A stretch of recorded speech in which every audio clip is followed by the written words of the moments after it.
Between the 16th and 18th centuries, tens of thousands of people were executed for witchcraft in Europe. Then as now, witches were typically thought of as female, and most of the victims in the witch trials were women. However, men were occasionally accused and executed for witchcraft as well. Sometimes, they were linked with a female witch. Other times, they were accused independently. In a few areas of Europe, such as Estonia and Normandy, men actually made up the majority of the accused. Number 1. Louis Gaufridi. In 1609, the French priest Father Romillon became convinced that two nuns, Madeleine and Louise, were possessed by demons. The women would go into horrible convulsions and cried and screamed when Romillon attempted to exorcise them. Madeleine told Romillon that a priest named Louis Gaufridi had raped her when she was 9 years old and that the same man had used spells to fill her body with demons. Months passed without the nuns getting any better, and they made more accusations against Gor Freddie when another priest exorcised them. In February 1611, Gor Freddie was arrested and interrogated. He admitted that he was a witch, explaining that he had found a magical book in his uncle's possessions years earlier. 10. As he read the book, Gor Freddie inadvertently summoned a demon. The demon made a deal with Gor Freddie. In exchange for his body and soul, the demon would advance Gor Fredie's career and make any woman he wanted fall in love with him. Madeleine was questioned as well, and both she and Gor Freddie said they attended Sabbaths together. In April the same year, Gor Freddie was strangled and burned at the stake. Unsurprisingly, Madeleine was eventually accused of witchcraft herself. She was sentenced to life imprisonment but was let out early after serving 10 years. Number 2. Johannes Stu Eklund. Johannes Stu Eklund was a healer and horse wrangler who lived in the German town of Oberstdorf. In 1579, Stu Eklund met a guardian angel who took him on a nocturnal journey to a strange and distant place. Stu Eklund and his angel would go on these trips several times a year, accompanied by other travelers known as night phantoms. The night phantoms helped turn Stu Eklund into a powerful healer, and he also learned how to identify witches. Based on information from his night phantoms, Stu Eklund accused a woman named Anna Enzensbergerin of being a witch in 1586. Enzensbergerin was arrested, but Stu Eklund was also taken into custody. His stories about the night phantoms roused the authorities' suspicion, and soon Stu Eklund was being investigated as a witch, too. During his trial, Stu Eklund's night phantoms were interpreted as witches. His guardian angel was seen as a demon, and the strange and distant place was theorized to be a Sabbath. Furthermore, Enzensbergerin and another woman accused by Stu Eklund confirmed that his mother was a witch. After the usual bout of torture, Stu Eklund confessed that everything was true. Ironically, the man who cried witch was sentenced to burn at the stake in January 1587. Number 3. William Godfrey. In 1609, the farmer William Godfrey rented out a house to John and Susan Barber in New Romney, England. While living there, the Barbers would hear inexplicable dripping and knocking sounds on the ceiling, making them afraid that the house was haunted. After having a baby, Susan swore that 3 familiars sent by Godfrey tried to steal her child. The Barbers ended up leaving the house. The Holtons, the next couple to take the house, experienced ghostly phenomena, too. It wasn't only Godfrey's house that weirded out his neighbors. The Barbers had terrible luck after moving to a new house and suspected that Godfrey was the cause. Strangely, the Holtons' son, who suddenly fell sick in 1614, died an hour after Godfrey paid a visit to the house one day. After years of reputedly bewitching people and animals, Godfrey's neighbors finally took him to court in April 1617. William Clark, a man who thought Godfrey had bewitched his ducks, was the first to testify. The trial lasted months. During the wait, Clark and Godfrey got into a brawl after Godfrey joked about bewitching Clark's mare. Other neighbors were brought in as witnesses, but the court ultimately acquitted Godfrey in February 1618. The only person charged with anything turned out to be Clark, who was fined for assaulting Godfrey. Number 4. Johannes Junius. Between 1624 and 1631, nearly 300 people were burned for witchcraft in the German city of Bamberg. The city was gripped with paranoia, and even government officials were suspected of being witches. In June 1628, the mayor Johannes Junius was questioned after he was allegedly seen at some Sabbaths. As with many other witch trials, Junius swore he was innocent until he finally broke down after being tortured. According to his confession, Junius met a demon woman who turned into a goat and threatened to break his neck unless Junius gave himself up to her. The woman disappeared and came back with more demons, and Junius was forced to renounce God and worship Satan. Junius took the new name of Crix, and the demon woman who converted him became his lover. The demon encouraged Junius to kill his children, but he refused, leading her to beat him on one occasion.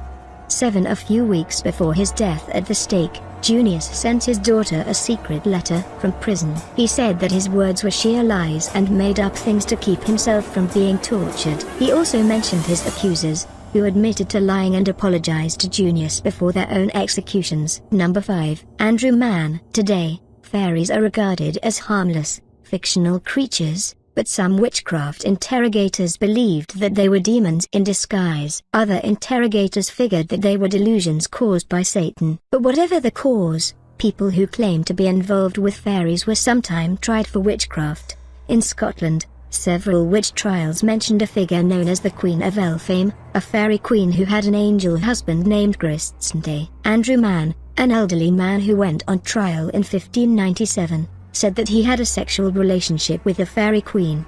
6. Mann had first met the queen 60 years earlier when he was a little boy. She later gave him the power to heal any animal or human. Mann had other magical powers as well, such as being able to steal a cow's milk and tell the future. Christende acted as his familiar, and Mann could summon the angel by uttering the word Benedicite. Mann called Christende his lord and king, and he also said that he kissed Christende's bottom. To the authorities, the bizarre story reeked of the devil, and Mann was burned for witchcraft. 6. Arson. The Sami, the indigenous people of Scandinavia, had a rich tradition of shamanism. Since ancient times, Norwegians had consulted Sami shamans, who maintained that they could tell the future and travel out of their bodies. The shamans used a special drum for their rituals, which put them in a trance and allowed their souls to roam around. In 1625, the shaman Arson was paid by a Norwegian named Niels Johnson to summon wind for a voyage to the village of Hasvag.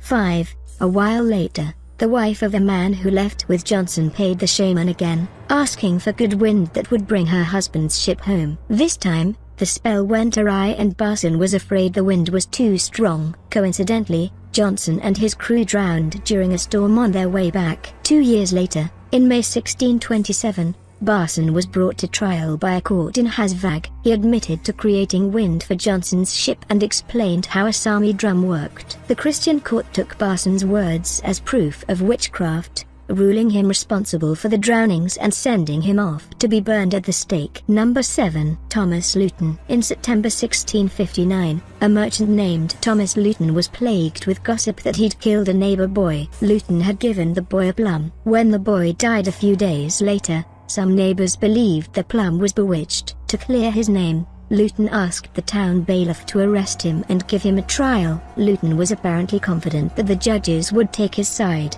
saying he didn't need a lawyer or counter-evidence to prove his innocence. As it happened, things turned out the exact opposite. His neighbors testified against him, and a torturer claimed that there was a devil's mark on Luton's body. After being strangled with a garrote, Luton told his interrogators that he attended Sabbaths and earned his wealth from money that the devil gave him. For a witchcraft confession was exactly what the authorities wanted. A day after his confession, Luton died in jail from his wounds. His corpse was burned and then publicly displayed. To cover the rest of his court costs, Luton's property was also seized and sold off. 8. John Walsh. Not everybody who used magic in early modern Europe was considered evil. In England and Wales, for example, the White Witch used its magic for good. Since the label which was a negative one, these benevolent magicians went by other names, like Cunning Man, Wise Woman, or Conjurer. Though they might have been popular with the ordinary people, these folk healers and seers weren't always safe from the law. In August 1566, an English White Witch named John Walsh was arrested and questioned in Essex about his powers. Walsh claimed that he was in contact with fairies and that he could tell when a person was bewitched. He also had a familiar, a supernatural creature said to help witches with their magic. Walsh's familiar would come to him in the shape of a dog, bird, or cloven-footed man. It could identify thieves and tell Walsh where the guilty had hidden what they'd stolen. Walsh swore that he never hurt anybody with his magic, but what ultimately happened to him is unknown. Witches were hanged rather than burned in England. Convictions were rare, so there is a chance that Walsh was acquitted and let go. Number 9. Thomas Ware. Thomas Ware was probably the last person anybody would suspect of being a witch. He was an elderly veteran of the English Civil War, a stern, religious man who was greatly respected in Edinburgh. In 1670, however, Ware suddenly suffered a kind of breakdown. He'd been harboring a lifetime of guilt and wasn't nearly as saintly as everybody believed. From the time his sister, Jane, was 16 until she was 50, Ware had repeatedly slept with her. He'd also had sex with his stepdaughter, his maid, and some mares and cows. 2. After the secret was leaked, Ware and his sister were arrested for incest. Jane not only confirmed her brother's claims but told the authorities that she and her brother were witches. Ware freely admitted to being a witch.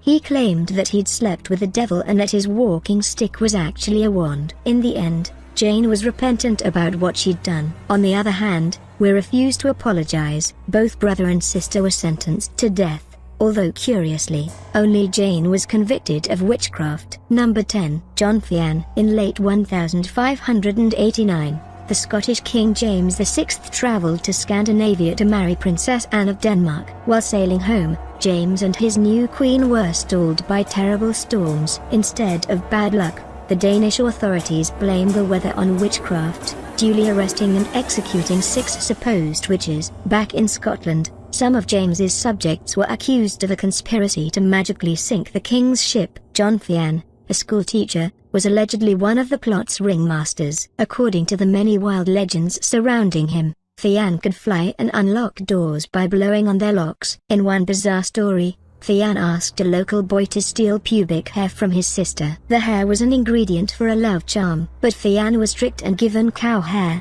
making a cow fall in love with him instead. After being taken into custody for treason and witchcraft, Theon was tortured and interrogated. He confessed that the charges were true, escaped from jail, and then ended up being tortured again. This time, Theon recanted his confession and refused to budge, even after having his nails pulled out and his legs crushed. Despite Theon's resilience, his interrogators and King James VI weren't convinced. Theon was strangled and burned at the stake in Edinburgh in January 1591.